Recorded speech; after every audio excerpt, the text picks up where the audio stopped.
प्रधानमंत्री नरेंद्र मोदी ने हर क्षेत्र में मोर्चा संभालने के लिए देश की महिलाओं की सराहना की है। आकाशवाणी से मन की बात कार्यक्रम में राष्ट्र को संबोधित करते हुए प्रधानमंत्री ने कहा कि महिलाएं विभिन्न क्षेत्रों में नई ऊंचाइयों पर पहुंच रही हैं और अपने पुराने मिथकों को तोड़ रही हैं। अंतर्राष्ट्रीय महिला दिवस 8 मार्च को मनाया जाएगा। प्रधानमंत्री ने कहा कि देश की बेटियां सेना में नई और बड़ी भूमिकाओं में जिम्मेदारी निभा रही हैं। उन्होंने कहा कि स्कूल जाने वाली लड़कियों की संख्या में भी सुधार हुआ है। प्रधानमंत्री ने कहा कि स्वच्छ भारत अभियान के अंतर्गत महिलाओं को खुले में शौच से मुक्ति मिली है। उन्होंने कहा कि 3 तलाक जैसी सामाजिक बुराई का अंत भी हो रहा है। 3 तलाक के खिलाफ कानून लागू होने से देश में 3 तलाक के मामलों में 80% की कमी आई है। दुनिया में इंटरनेशनल वुमेन्स डे अंतर्राष्ट्रीय महिला दिवस मनाया जाएगा। महिलाओं के साहस, कौशल और प्रतिभा से जुड़े कितने ही उदाहरण हम मन की बात में लगातार साझा करते रहे हैं। आज चाहे स्किल इंडिया हो, सेल्फ हेल्प ग्रुप हो या छोटे बड़े उद्योग हो, महिलाओं ने हर जगह मोर्चा संभाला हुआ है। आप किसी भी क्षेत्र में देखिए, महिलाएं पुराने मिथकों को तोड़ रही हैं। आज हमारे देश में पार्लियामेंट से लेकर पंचायत तक अलग अलग कार्य क्षेत्र में महिलाएं नई ऊंचाई प्राप्त कर रही हैं। सेना में भी बेटियां अब नई और बड़ी भूमिकाओं में जिम्मेदारी निभा रही हैं और देश की रक्षा कर रही हैं। पिछले महीने गणतंत्र दिवस पर हमने देखा कि आधुनिक फाइटर प्लेन्स को भी बेटियां उड़ा रही है।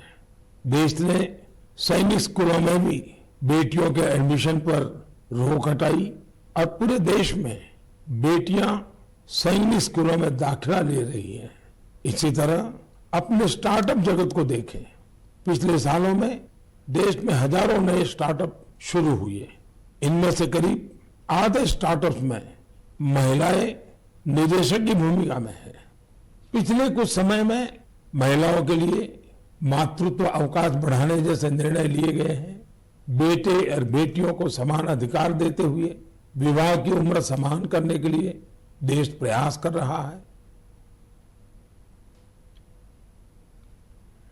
प्रधानमंत्री मोदी ने कहा कि भारत अवलोकितेश्वर पद्मपाणि की 1000 साल से भी पुरानी प्रतिमा देश में लाने में सफल हुआ है। ये मूर्ति कुछ वर्ष पहले बिहार में गया स्थित कुंडलपुर मंदिर से चोरी हो गई थी। उन्होंने कहा कि कई प्रयासों के बाद भारत को ये प्रतिमा वापस मिल पाई है।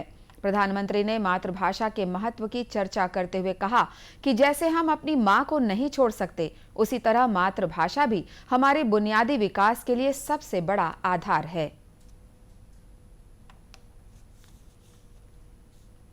भाषा शब्द कहां से आया, इसकी उत्पत्ति कैसे हुई, इसे लेकर बहुत एकेडमिक इनपुट दे सकते हैं।